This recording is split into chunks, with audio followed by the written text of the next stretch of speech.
शासकीय वैद्यकीय महाविद्यालय रुग्णालयात वैद्यकीय हलगर्जीपणामुळे महिलेचा मृत्यू, दोषी डॉक्टरांवर फौजदारी कारवाईची मागणी. सचिन भोयर. चंद्रपूर शासकीय वैद्यकीय महाविद्यालय आणि रुग्णालयात गंभीर वैद्यकीय निष्काळजीपणामुळे एका महिलेचा मृत्यू झाल्याने शहरात संतापाची लाट उसळली आहे. या प्रकरणी दोषी डॉक्टरांवर फौजदारी गुन्हा दाखल करून कठोर कारवाई करावी अशी मागणी महाराष्ट्र नवनिर्माण सेनेचे नगरसेवक सचिन बापूराव भोयर यांनी जिल्हाधिकारी आणि पोलीस अधीक्षक यांना निवेदनाद्वारे केली आहे. 22 ऑगस्ट रोजी प्रसूतीसाठी दाखल झालेल्या श्रीमती देवराणी तपन सरकार यांचा उपचारादरम्यान मृत्यू झाला. रुग्णालयाच्या लॅब रिपोर्टमध्ये प्लेटलेट्स काउंट केवळ 55,000 इतका कमी असल्याचे स्पष्ट असतानाही डॉक्टरांनी त्याकडे पूर्ण दुर्लक्ष केले. खासगी लॅबच्या रिपोर्टवर विसंबून त्यांनी अत्यंत धोकादायक ठरणारा स्पायनल ॲनेस्थीशिया देण्याचा निर्णय घेतला. यामुळेच पुढे रुग्णाची प्रकृती बिघडत गेल्याचा आरोप आहे. तसेच प्लेटलेट्स जलद गतीने चुकीच्या पद्धतीने लावण्यात आल्या. रक्तस्राव सुरू असतानाही वेळेत उपचार मिळाले नाहीत. त्यामुळे ट्रॅली सिंड्रोम निर्माण होऊन रुग्ण महिलेचा मृत्यू झाला. मृत महिलेचे पती देवृतो विश्वास यांनी तक्रार केल्यानंतर अधिष्ठाता डॉक्टर मिलिंद कांबळे यांनी चौकशी समिती स्थापन केली होती. मात्र समितीच्या अहवालात उपचारात कोणतीही चूक झाली नाही असे नमूद करण्यात आले.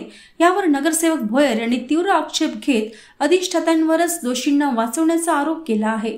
हा प्रकार केवळ वैद्यकीय चूक नसून गंभीर फौजदारी गुन्हा आहे.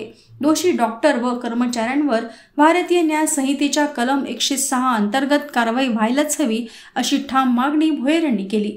तसेच या प्रकरणी तातडीने कठोर कारवाई न झाल्यास मनसेतर्फे नागरिकांना घेऊन जिल्हाधिकारी कार्यालयासमोर तीव्र आंदोलन छेडले जाईल असा इशाराही त्यांनी प्रशासन. शासकीय वैद्यकीय महाविद्यालयामध्ये 22 तारखेला देवराणी देवव्रत विश्वास यांना प्रसूतीकरता दाखल करण्यात आले होते.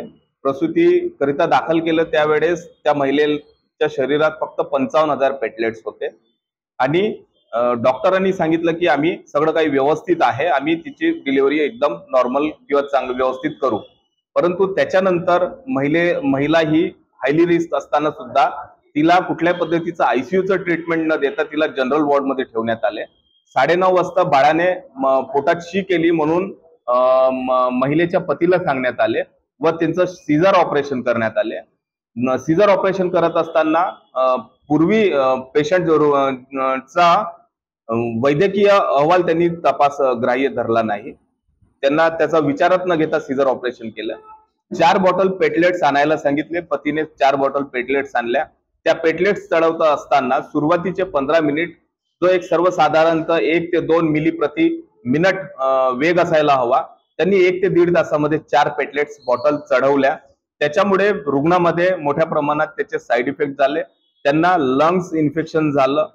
चुकीच्या पद्धतीनं प्लेटलेट्स ट्रान्सफ्युजन झाल्यामुळे महिलेची प्रकृती आणखी खराब झाली. महिलेला प्रसूतीनंतर देखील आयसीयू मध्ये ऍडमिट केलं नाही. रात्री 1:30 वाजता जवळपास आणखी तिची प्रकृती खालावत असताना महिलेच्या पतीने डॉक्टरांना सांगितले की महिलेची प्रकृती ढासळत चालली आहे, परंतु कुठलाही डॉक्टर तिला पाहायला आला नाही. 3:30 वाजता एक डॉक्टर आले. त्या डॉक्टरांनी सांगितलं की सगळं काही ओके आहे.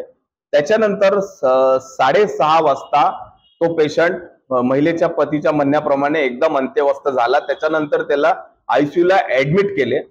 ट्रीटमेंट करत असताना ऑपरेशन पूर्वी त्यांना जो ॲनेस्थेशिया दिला त्यातही मोठी चूक झाली आहे. वैद्यकीय दृष्ट्या जर रुग्णामध्ये प्लेटलेट्स कमी असतील तर त्यांना स्पायनल ॲनेस्थेशिया दिल्या जात नाही, त्यांना जनरल ॲनेस्थेशिया दिला जातो.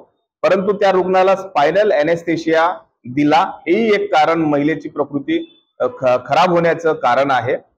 आमचं म्हणणं एकच आहे, महिलेला जर हायली रिस्क पेशंट होता तर तिला आयसीयू ला अगोदरच का ऍडमिट केलं नाही. त्याच्याप्रमाणे तिला उपचार जे दिले, प्लेटलेट्स जे चढवले त्यामध्ये त्यांनी चुकीच्या पद्धतीने तिला उपचार दिले, त्यामुळे तो पेशंट दगावला. आज त्या महिलेचं बाळ जिवंत आहे परंतु आई नाही. आणि देवव्रत विश्वास यांचं एकच म्हणणं आहे की माझ्यासोबत घडलं ते समोर आणखी कोणासोबत घडू नये त्याच्याकरता त्यांनी तक्रारी दिल्या. डीनकडे तक्रार दिली आहे, पोलीस स्टेशनला तक्रार दिली, पण त्यावर कुठली कारवाई झाली नाही. एक चौकशी समिती स्थापन करून त्या चौकशी समितीने आपल्या डॉक्टरांकडून कुठली चूक झाली नाही असंच सांगण्यात आले. माहिती अधिकारांतर्गत सीसीटीव्ही फुटेज त्यांनी देण्यास टाळाटाळ केली. त्यांनी जे काही माहिती अधिकारात कागदपत्र दिले, त्याच्यामध्ये टायमिंग मध्ये खोडतोड आहे. हा 6 वाजताचा टायमिंग असताना याला 2 करण्यात आलं. हे जे महिलेच्या आईची सही आहे ती डुप्लिकेट सही आहे, ही तिची सही नसून ही खरी तिची सही आहे. अशा पद्धतीने कागदपत्रामध्ये पण त्यांनी फेरफार केला. एकूणच दोषी डॉक्टरांना वाचवण्याचा प्रयत्न डॉक्टर मिलिंद कांबळे व संबंधित समिती करत आहे. या सगळ्या दोषींवर कारवाई झाली पाहिजे, त्यांच्यावर फौजदारी गुन्हा दाखल झाला पाहिजे. त्याकरिता आज आम्ही ही पत्रकार परिषद घेत आहोत. भविष्यात जर त्याच्यावर कारवाई झाली नाही तर जिल्हा पोलीस आणि जिल्हाधिकारी कार्यालयासमोर त्या लहान बाळाला घेऊन आम्ही तीव्र निदर्शन आंदोलन करू. आमची एकच मागणी आहे की या दोषी डॉक्टरांवर कारवाई झाली पाहिजे व त्यांच्यावर फौजदारी गुन्हा दाखल झाला पाहिजे.